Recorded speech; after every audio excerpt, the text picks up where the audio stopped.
بسم اللہ الرحمن الرحیم۔ السلام علیکم ورحمۃ اللہ وبرکاتہ۔ ناظرین، امیر المومنین حضرت علی رضی اللہ تعالیٰ عنہ کی زندگی کا آخری سال تھا کہ ایک دن آپ علیہ السلام نماز ادا کرنے کے بعد ممبر پر بیٹھ گئے۔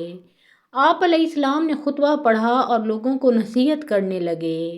اس کے بعد ارشاد فرمایا، اے لوگوں، دوسروں کی طرح مجھے بھی عنقریب اس دنیا سے رخصت ہونا ہے۔ بس مجھ سے وہ باتیں پوچھ لو جو تم نہیں جانتے، تاکہ تمہاری معلومات میں اضافہ ہو۔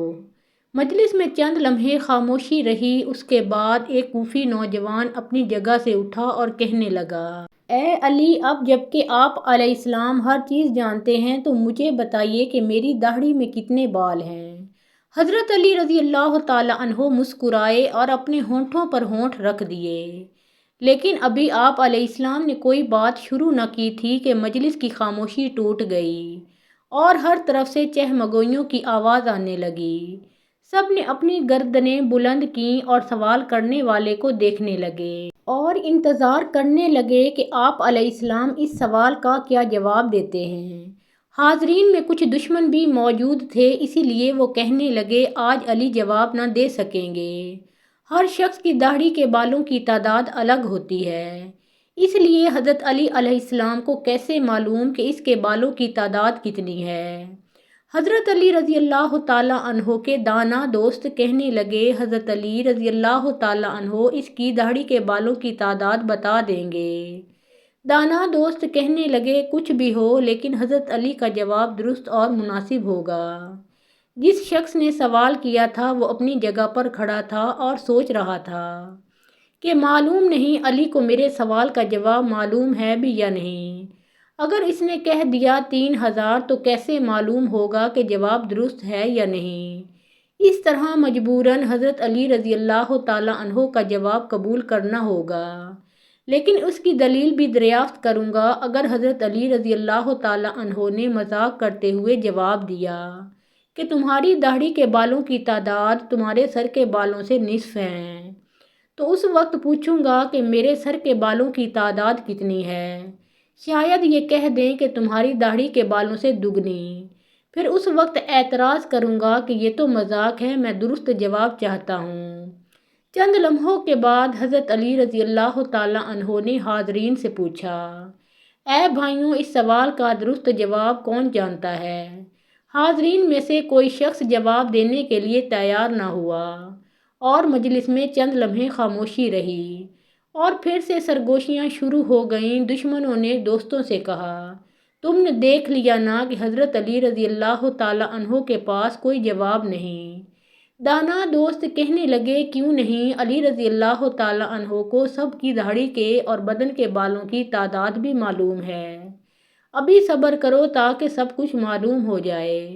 دانا دوست کہہ رہے تھے، جلدی نہ کرو، حضرت علی رضی اللہ تعالیٰ عنہ چاہتے ہیں ہمیں بھی سوچنے کا وقت دیں تاکہ تمہارے جواب کی طرف متوجہ ہو۔ کسی نے جواب نہ دیا۔ حضرت علی رضی اللہ تعالیٰ عنہ کی خدمت میں قنبر نامی ایک آزاد کردہ غلام رہتا تھا، جو مکتب علی رضی اللہ تعالیٰ عنہ کا تربیت یافتہ آپ علیہ السلام کا خدمت گار اور جانثار تھا۔ سب لوگ قنبر کو پہچانتے تھے۔ جب بھی حضرت علی رضی اللہ تعالیٰ عنہ مسجد سے نکلتے تو قنبر آپ علیہ السلام کے ہمراہ رہتا۔ اس وقت بھی وہ دروازے پر نہایت خاموشی سے کھڑا تھا، مسجد میں ہونے والی گفت و شنید سن رہا تھا۔ جو مجلس سے کوئی شخص جواب دینے کے لیے نہ اٹھا تو حضرت علی رضی اللہ تعالیٰ عنہ نے قنبر کو آواز دی اور کہا، آؤ اس شخص کو جواب دو۔ لوگ اس طرح چیمہ گوئی کر رہے تھے۔ دشمن کہہ رہے تھے کہ علی رضی اللہ تعالیٰ عنہ کے پاس کوئی جواب نہیں اور پہلو دہی سے کام لے رہے ہیں۔ ابھی تھوڑی دیر میں قنبر اپنی تلوار کی زبان سے اس شخص کے تندانے شکن جواب دے گا۔ حضرت علی رضی اللہ تعالیٰ عنہ چاہتے تھے کہ اس شخص کو سمجھائیں، تمہاری داڑھی کے بالوں کی تعداد جانتا ہے، اس لیے میرے لیے اس کا جواب دینا ضروری نہیں۔ دانا دوست کہہ رہے تھے، اس شخص کا سوال اتنا اہم نہیں کہ خود حضرت علی رضی اللہ تعالیٰ عنہ اس کا جواب دیں۔ حالانکہ کنبر بھی اسے جانتا ہے۔ اسی طرح ہر شخص کچھ نہ کچھ کہہ رہا تھا۔ کنبر نے سوال کرنے والے کوفی نوجوان سے کہا، اے مرد، اگر تم بدخواہ نہیں ہو اور سچے ہو تو اس بات کی تصدیق کرو، اس سوال سے تمہارا مقصد کیا ہے؟ ایسا معلوم ہوتا ہے کہ تمہارا مقصد علم اضافہ نہیں بلکہ تمہاری غفلت اور بدبختی نے اس بات پر آمادہ کیا ہے کہ مسلمانوں کے پیشوا سے عجیب و غریب سوالات پوچھوں، یا پھر چاہتے ہو کہ اپنے آپ کو نازک مزاج اور زیرک ثابت کروں اور حیرت انگیز سوالات سے جاہلوں کی توجہ اپنی طرف مبذول کرانا چاہتے ہو، یا شاید سمجھتے ہو تم نے کوئی اہم اور مشکل مسئلہ دریافت کیا ہے جس کا کوئی جواب نہیں۔ لیکن یاد رکھو، حضرت علی رضی اللہ تعالیٰ عنہ کو تمام باتیں معلوم ہیں۔ جس میں تمہاری بھلائی ہے میں تمہیں جواب دے سکتا ہوں، لیکن اس سے قبل تمہارے سوال کا جواب دوں تمہیں معلوم ہونا چاہیے کہ تمہاری داڑھی کی ہر بال میں ایک شیطان چھپا بیٹھا ہے جو تمہارے دل میں وسوسے ڈالتا ہے اور تمہیں راہ راست سے دور کر رہا ہے۔ اے مرد، ہم ہر روز 5 نمازوں میں کئی مرتبہ اللہ تعالیٰ سے دعا مانگتے ہیں کہ ہمیں سیدھے رستے اور نیکوں کے رستوں پر چلا اور ہمیں محروموں اور گمراہوں کے رستے سے دور رکھ، لیکن تمہارا سوال اس قسم کا نہیں ہے کہ گمراہی سے بچے رہو۔ جو شخص راہ راست کی تلاش میں رہتا ہے وہ نیکی اور بھلائی کے سوالات پوچھتا ہے اور ایسی دعا مانگتا ہے جس کے نتیجے یا حاصل کرنے میں اس کی اپنی یا دوسروں کی سعادت اور بھلائی ہو۔ یہ تو محض شیطان کا وسوسہ ہی ہو سکتا ہے جو انسان کو ایسی چیزوں کو پوچھنے اور جاننے پر آمادہ کرتا ہے جس میں کسی کا کوئی فائدہ نہیں۔ میں تمہارا جواب دے سکتا ہوں، لیکن یاد رکھو انسان کی عمر چھوٹی ہے۔ جو لوگ اپنا وقت، عمر اور سوچ بیہودہ باتوں میں ضائع کرتے ہیں تو انہیں مفید باتوں کو سیکھنے کا موقع نہیں ملتا۔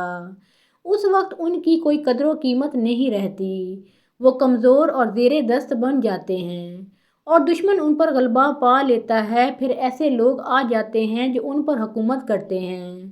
ہماری رہنمائی کے لیے اللہ تعالیٰ کی کتاب موجود ہے جس میں کوئی کمی بیشی نہیں، لیکن اللہ تعالیٰ کی کتاب بھی آسمان کے ستارے، فرشتوں اور پیغمبروں کی تعداد بیان نہیں کرتی، اس لیے کہ کئی چیزوں کا شمار کرنا بے حاصل ہے جب تک کہ اس میں کوئی فائدہ نہ ہو۔ ذرا سوچو کہ جو شخص بیمار کے نفس کی گنتی کرتا ہے وہ طبیب کہلاتا ہے؟ ہرگز نہیں، بلکہ ایسا شخص بیماری کا سبب دریافت کرتا ہے۔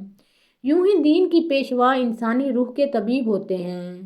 ہمارے پیغمبر حضور اقدس صلی اللہ علیہ وآلہ وسلم بھی اسی لیے تشریف لائے کہ لوگوں کی راہ راست پر رہنمائی فرمائیں۔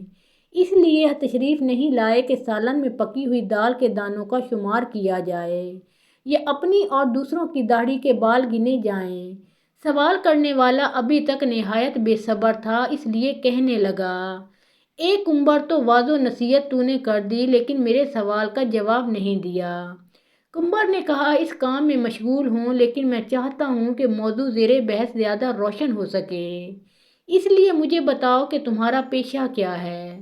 سوال کرنے والے نے کہا، میرا پیشہ ترازو سازی ہے۔ میں کھجور کی لکڑی، اس کے ریشے اور پتوں سے ترازو بناتا ہوں اور فروخت کرتا ہوں، لیکن میرے پیشے اور میرے سوال میں کون سا ربط ہے؟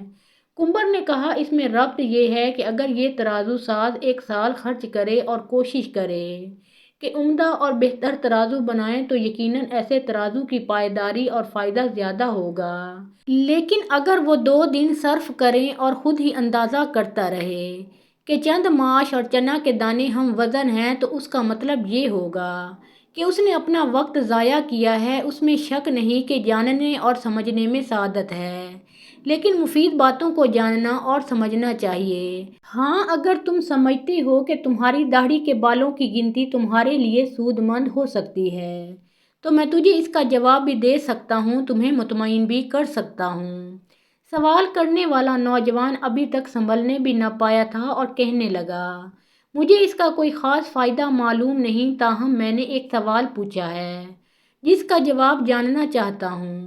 کنبر نے کہا، مجھے بھی اس میں کوئی خاص فائدہ نظر نہیں آتا، لیکن ایسے سوال کی حیثیت دوسروں کا وقت ضائع کرنے کے علاوہ کچھ بھی نہیں ہے، تاہم ابھی تک اپنے سوال کا جواب مانگنے پر اصرار کر رہے ہو۔ بہت بہتر، کیا تم گنتی اور حساب جانتے ہو اور 1000 سے لے کر 10,000 تک گنتی کر سکتے ہو؟ اس نے کہا ہاں جانتا ہوں۔ کنبڑ نے کہا اے بھائی، جو لوگ عقل مند ہیں وہ کئی مفید کام کرتے ہیں۔ اگر تجھے کسی کام کی فکر نہیں ہے اور نہ ہی کوئی مفید سوال پوچھنا چاہتے ہو تو میں بھی سمجھتا ہوں کہ ممکن ہے اس گنتی سے تمہارا کوئی ذاتی مسئلہ حل ہو جائے گا۔ بہرحال یہ کام نہایت آسان ہے۔ تمہاری داڑھی کافی لمبی ہے، اسے کینچی سے کاٹ دو اور اپنے سامنے رکھ لو اور بیٹھ کر نہایت آرام سے گنتی کر لو کہ اس میں کتنے بال ہیں۔ اگر اب بھی راضی نہیں ہو تو مجھے بتاؤ۔ مسجد میں بیٹھے لوگ خوش ہوئے، کئی چہروں پر مسکراہٹ جاگ گئی، گنگناہٹ شروع ہو گئی۔ دوستوں، دشمن ایک دوسرے کو دیکھنے لگے۔ دشمنوں نے کہا ہم بھی اس موضوع سے غافل تھے، کنبڑ درست کہتا ہے۔ دانا دوست کہنے لگے واقعی عجیب سوال ہے اور عجیب جواب۔ دانا دوستوں نے کہا یہی وجہ تھی کہ حضرت علی رضی اللہ تعالیٰ عنہ نے اس جواب کے لیے اپنے غلام کو حکم دیا۔ سوال پوچھنے والے نے شرمندگی سے کہا کنبڑ تو نے درست کہا اور مجھے غفلت کے خواب سے بیدار کر دیا اور راہ راست پر لے آیا۔ اب میں اپنی داڑھی کے بالوں کی گنتی معلوم نہیں کرنا چاہتا۔ پہلے تو میں بھی خوش تھا کہ عجیب سوال پوچھ رہا ہوں، لیکن اب سمجھ گیا ہوں کہ کوئی عیب اور بے حاصل مسئلہ پوچھنا ہنرمندی نہیں۔ میں شیطانی وسوسوں سے اللہ تعالیٰ کی پناہ مانگتا ہوں۔ اس کے علاوہ اس امر سے زیادہ خوش ہوں، اگرچہ سوال بیہودہ تھا لیکن جواب دینے والا عقل مند تھا۔ محترم ناظرین، پیارے آقا محمد مصطفیٰ صلی اللہ علیہ وآلہ وسلم کا پیارا نام ایک بار کامنٹ سیکشن میں ضرور لکھیے۔